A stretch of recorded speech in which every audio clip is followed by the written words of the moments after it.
Komandosi w XV wieku? Powiecie absurd.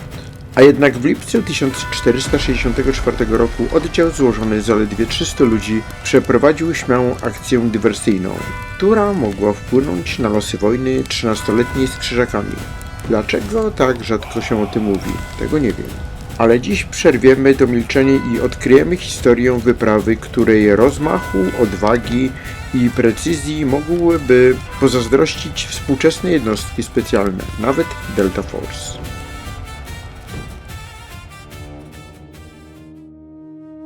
Nie zawsze trzeba zdobywać zamki, nie zawsze trzeba szturmować mury, nie zawsze trzeba rozbijać wroga na polu bitwy przy huku trąb, błysku chorągwi. Czasem wystarczy jedna noc, kilka okrętów, 300 zaciężnych i ogień rzucony tam, gdzie przeciwnik trzyma swoją ostatnią nadzieję. Tak właśnie było nad wodami Pregoły, pod Starym Miastem Królewcem. Wojna 13-letnia trwała już 10. rok. Polska i miasta pruskie walczyły z zakonem krzyżackim o przyszłość całych Prus. Gdańsk, Elbląg, Toruń, Malbork, Królewiec. Te nazwy nie były wtedy tylko punktami na mapie. Były kluczami do handlu, pieniędzy, władzy i morza, a krzyżacy, choć pobici, choć wypchnięci z wielu miejsc, wciąż nie byli martwi. Wciąż mieli Królewiec, wciąż mieli ludzi, wciąż mieli ambicje i wciąż marzyli o odbudowie floty. Ale wtedy pojawił się człowiek, który zrozumiał, że flotę można zatopić, zanim jeszcze powstanie. Nazywał się Jan Skalski, Jan z Folsztejnu i Małej Skały. Był czeskim szlachcicem z rodu Wallsztejnów. Podczas wojny 13-letniej najpierw służył Krzyżakom, ale w 1455 roku z powodu zaległości w żołdzie przeszedł na stronę Kazimierza Jagiellończyka i od tego momentu stał się jednym z najaktywniejszych dowódców królewskich w Prusach, szczególnie na Warmii i w okolicach Braniewa, Fromborka i Zalewu Wiślanego. Dziś opowiem Wam o zapomnianym, ale niezwykle filmowym epizodzie wojny 13-letniej, o elbląskim desancie, który uderzył pod Królewcem i spalił krzyżacką stocznię. O akcji, która nie przeszła do szkolnych podręczników, ale mogła przesądzić o tym, że zakon do końca wojny nie odzyskał już siły na wodach Zalewu Wiślanego.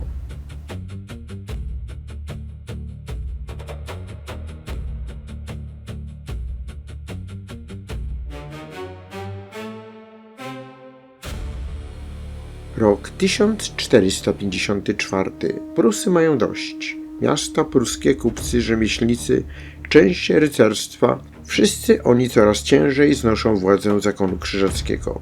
Zakon, który kiedyś przyszedł nad Bałtyk jako siła krucjatowa, teraz stał się państwem urzędników, komturów, podatków i przymusu. Wielkie miasta patrzyły na to szczególnie niechętnie. Gdańsk, Toruń, Elbląg. One żyły z handlu, z rzek, z portów, z dostępu do morza, a zakon chciał kontrolować wszystko.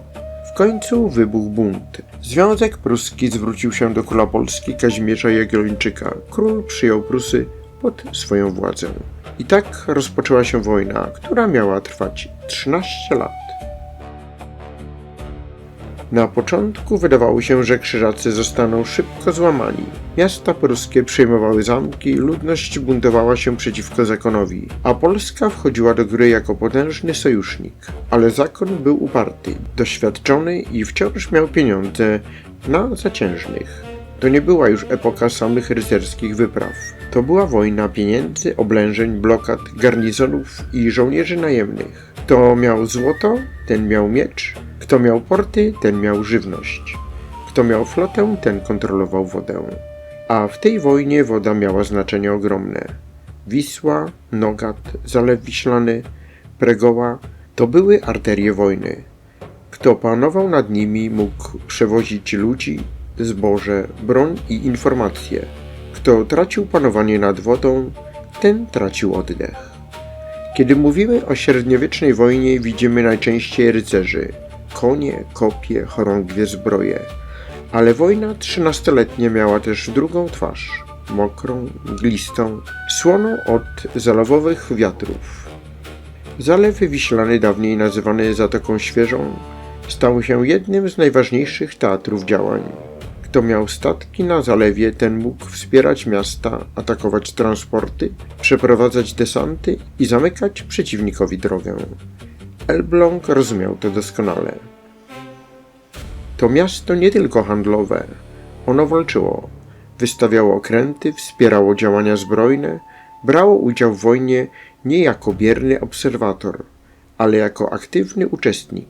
I właśnie Elblążanie mieli szczególny powód, by nie dopuścić do odbudowy krzyżackiej floty.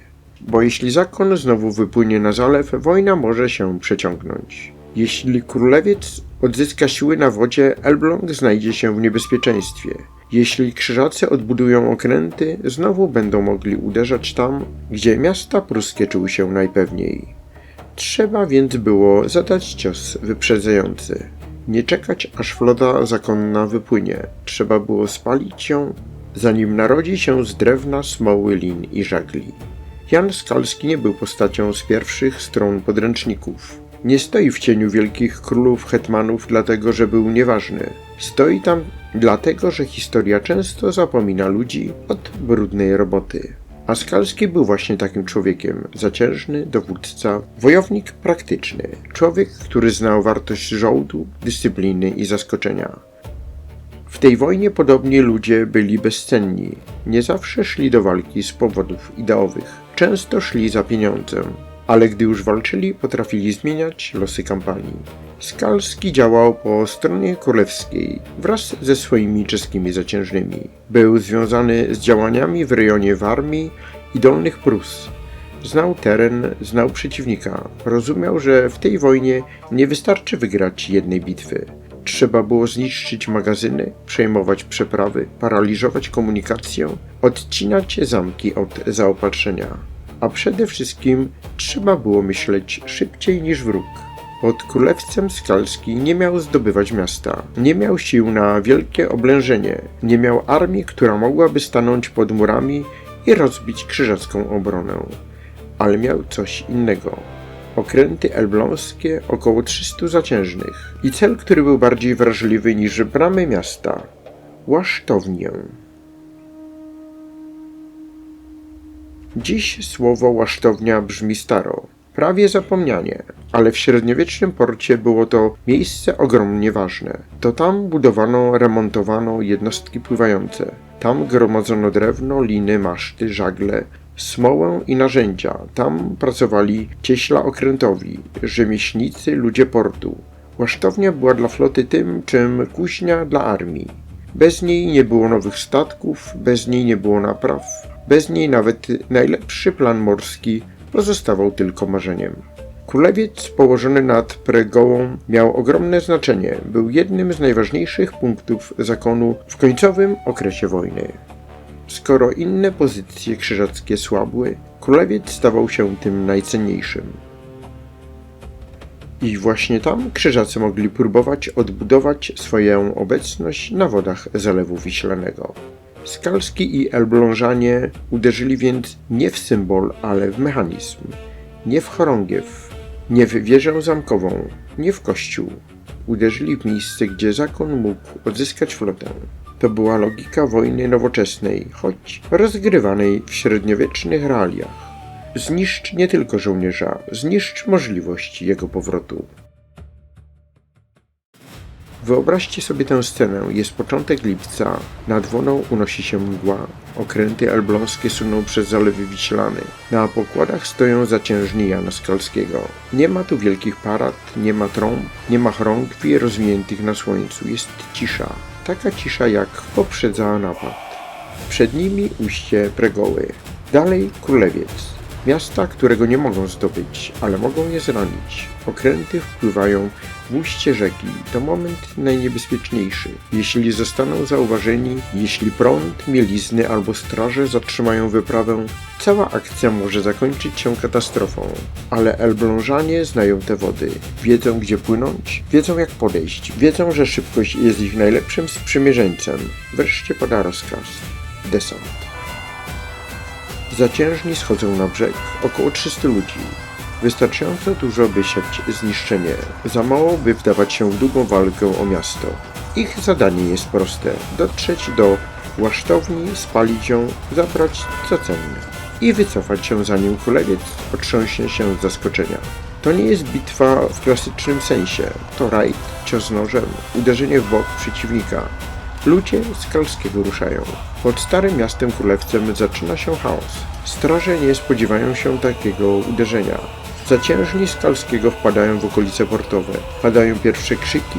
Ktoś biegnie po pomoc, ktoś próbuje ratować zapasy, ktoś nie wie jeszcze, czy to większy atak, czy tylko wypad. I wtedy pojawia się ogień. Najpierw jeden płomień, potem drugi, potem całe drewno zaczyna trzaskać. Płoną belki, płoną warsztaty, płoną miejsca, gdzie miały powstać nowe statki. Płoną nadzieje zakonu na odbudowę floty. Dym idzie nad Bregołem. Czerwony blask odbija się w wodzie, miasto budzi się w przerażeniu. Dzwony mogą bić na alarm, ale alarm nie ugasi pożaru. Ludzie z Skalskiego nie zostają tam długo. Oni nie przyszli po chwałę oblężenia, nie przyszli stawiać drabiny pod murami, nie przyszli ginąć w walce ulicznej. Przyszli wykonać zadanie. Według przekazów okolice miasta zostały spustoszone, a z łasztowni zabrano prawdopodobnie także osprzęt żaglowy. To ważny szczegół, bo w średniowiecznej wojnie morskiej nie wystarczyło mieć kadłub. Trzeba było mieć żagle, liny, maszty, narzędzia, ludzi i czas. Skalski zabrał krzyżakom właśnie czas. Czas, którego zakon już nie miał. Zakon krzyżacki nie został tego dnia zniszczony, królewiec nie padł, mury stały dalej. Komturowie nadal wydawali rozkazy, krzyżackie chorągwie nadal mogły powiewać nad miastem. Ale coś bardzo ważnego zostało złamane. Możliwość powrotu zakonu na Zalew Wiślany. Po wcześniejszych klęskach na wodzie krzyżacy potrzebowali odbudowy floty. Potrzebowali portów, warsztatów, materiałów. Potrzebowali miejsca, gdzie można było naprawić, budować jednostki.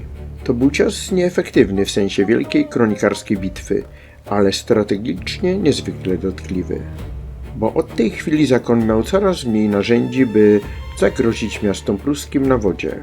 Elbląg mógł odetchnąć, Gdańsk mógł patrzeć na zalew z większą pewnością. Strona królewska zyskała przewagę nie tylko na lądzie, ale i w komunikacji wodnej, a wojna zbliżała się powoli do końca. 2 lata później, w 1466 roku, podpisano drugi pokój toruński. Polska odzyskała Pomorze Gdańskie, ziemię chełmińską, Malbork, Elbląg i Warmię. Powstały Prusy Królewskie. Zakon zachował jeszcze część swoich ziem ze stolicą w Królewcu, ale jego dawna potęga została złamana. I choć w traktatach pokojowych nie zapisano wielkimi literami, bo Skalski spalił łasztownię, to takie wydarzenia budują zwycięstwo. Nie tylko wielkie bitwy, nie tylko królewskie decyzje, nie tylko dyplomacja, także nocne wypady, desanty, pożary w portach, odwaga ludzi, których imiona często giną w przypisach. Do usłyszenia w kolejnym odcinku.